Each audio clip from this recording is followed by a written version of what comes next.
പരീക്ഷാ ചോദ്യപേപ്പർ ചോർച്ചാ വിവാദമാണ്.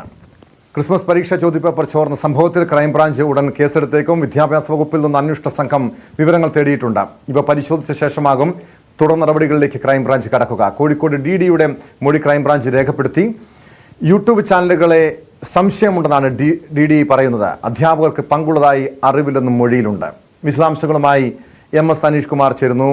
അനീഷ്, ഇവിടെ DD പറയുന്നത് അധ്യാപകർക്ക് പങ്കുള്ളതായി അറിവില്ല, യൂട്യൂബ് ചാനലുകളെ സംശയമുണ്ടെന്ന്. പക്ഷേ യൂട്യൂബ് ചാനലുകൾക്ക് ഇതെങ്ങനെ ഈ ചോദ്യപേപ്പർ ചോർന്നു കിട്ടി എന്നതാണല്ലോ പരിശോധിക്കേണ്ടത്. ഈ വിഷയത്തിൽ ക്രൈംബ്രാഞ്ചിന്റെ നടപടി എങ്ങനെയാണ്?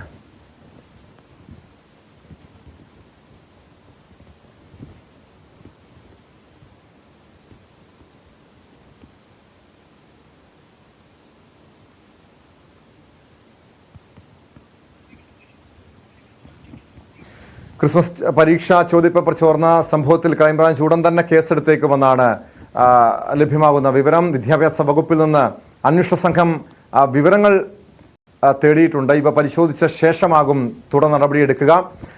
കോഴിക്കോട് DDയുടെ മൊഴി ക്രൈംബ്രാഞ്ച് രേഖപ്പെടുത്തി. യൂട്യൂബ് ചാനലുകളെ സംശയമുണ്ടെന്ന് DD പറയുന്നു. അധ്യാപകർക്ക് പങ്കുള്ളതായി അറിവില്ല. MS സൊല്യൂഷനിൽ ചോദ്യപേപ്പർ എത്തിയത് എങ്ങനെയെന്ന് അറിവില്ലെന്നും DD പറയുന്നു. വിശദമായ അന്വേഷണം വേണമെന്നാണ് വിദ്യാഭ്യാസ വകുപ്പിന്റെ ആവശ്യം. MS അനീഷ് കുമാറിലേക്ക് അനീഷ് തുടരാം.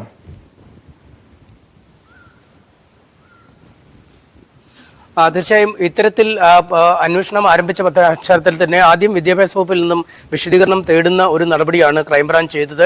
ഇതിന്റെ ഭാഗമായാണ് DDയുടെ മൊഴി രേഖപ്പെടുത്തിയത്. DD എന്തായാലും ഇത്തരത്തിലൊരു ചോർച്ച നടന്നതായി സ്ഥിരീകരിക്കുന്ന മൊഴി തന്നെയാണ് നൽകിയിരിക്കുന്നത്. പക്ഷേ ഏത് തരത്തിലാണ് ഈ ചോർച്ച ഉണ്ടായത്, അധ്യാപകർ മുഖേനയാണോ ഈ ചോർച്ച ഉണ്ടായത് എന്ന് അറിയില്ല എന്ന് പറയുന്നു. ഓൺലൈൻ ചാനലുകൾ പരീക്ഷാ പേപ്പർ അല്ലെങ്കിൽ ചോദ്യപേപ്പർ ചോർത്തി എന്ന കാര്യം കൃത്യമാണ് എന്ന് അദ്ദേഹം പറയുന്നുമുണ്ട്. ഇനി എന്തായാലും DOയുടെയും AUയുടെയും അടക്കമുള്ള താമരശ്ശേരി AU ആണ് നേരത്തെ ഈ MS സൊല്യൂഷൻസിനെതിരെ കഴിഞ്ഞ ഓണപരീക്ഷയ്ക്ക് റിപ്പോർട്ട് നൽകിയത്. ആ റിപ്പോർട്ട് DDക്ക് ലഭിക്കുകയും DD ആ റിപ്പോർട്ട് സംസ്ഥാന സർക്കാരിന് അല്ലെങ്കിൽ പൊതുവിദ്യാഭ്യാസ ഡയറക്ടർക്ക് കൈമാറുകയും ചെയ്തിരുന്നു. അതുകൊണ്ട് ഈ രണ്ട് ഉദ്യോഗസ്ഥർക്കും നേരത്തെ തന്നെ ഇത്തരം ഒരു ചോർച്ച നടന്നതിനെക്കുറിച്ച് ധാരണയുള്ളതാണ്. അവർ വളരെ വിശദമായ അന്വേഷണം ആവശ്യപ്പെട്ട ആളുകളുമാണ്. അതുകൊണ്ട് AUയുടെയും DOയുടെയും മൊഴി രേഖപ്പെടുത്തുന്ന നടപടിക്രമങ്ങളാണ് ഇന്ന് പുരോഗമിക്കുന്നത്. ഇതിനുശേഷമാവും ഈ കേസ് രജിസ്റ്റർ ചെയ്യുക എന്നാണ് ഇപ്പോൾ നമുക്ക് മനസ്സിലാക്കാൻ കഴിയുന്ന ക്രൈംബ്രാഞ്ചിൽ നിന്നും. ഇതിനുശേഷം ഈ MS സൊല്യൂഷൻസിന്റെ ഉടമയായ ഷുഹൈബിനെയും ഈ ചോദ്യപേപ്പർ തയ്യാറാക്കിയ അധ്യാപകരെയും ചോദ്യം ചെയ്യും. ഒപ്പം തന്നെ ഈ യൂട്യൂബ് ചാനലിൽ വന്ന ഈ പരീക്ഷാ ചർച്ചയുമായി ബന്ധപ്പെട്ടുള്ള പ്രഡിക്ഷൻസ് എന്ന പേരിൽ വന്ന ആ ലക്കം പോലീസ് പരിശോധിക്കുകയും ചെയ്യും. എന്തായാലും അങ്ങേയറ്റം ഗൗരവമായി തന്നെ ഈ കേസ് പരിഗണിക്കുന്നു എന്നാണ് പോലീസ് വ്യക്തമാക്കുന്നത്.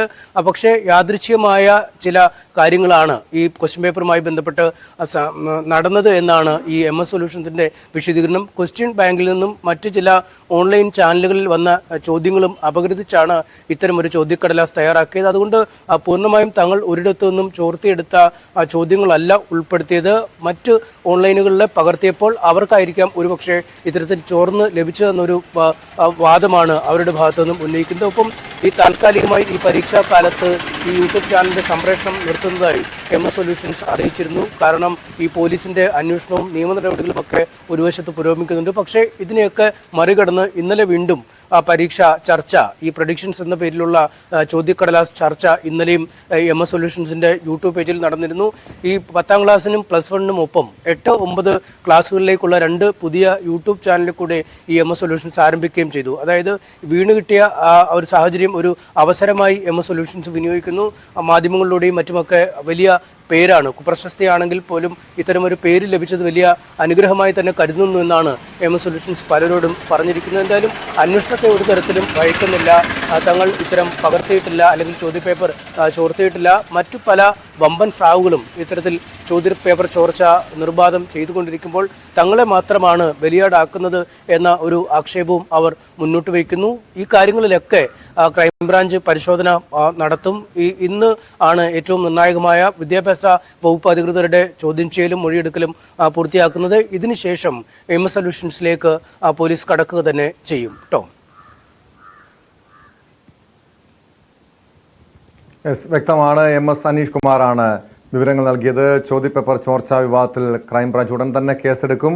നിലവിൽ DDയുടെ മൊഴി രേഖപ്പെടുത്തിയിട്ടുണ്ട്. ഉടൻ തന്നെ അധ്യാപകരുടെയും ഈ ട്യൂഷൻ സെന്റർ അധികൃതരുടെയും മൊഴി രേഖപ്പെടുത്താനാണ് ക്രൈംബ്രാഞ്ചിന്റെ തീരുമാനം.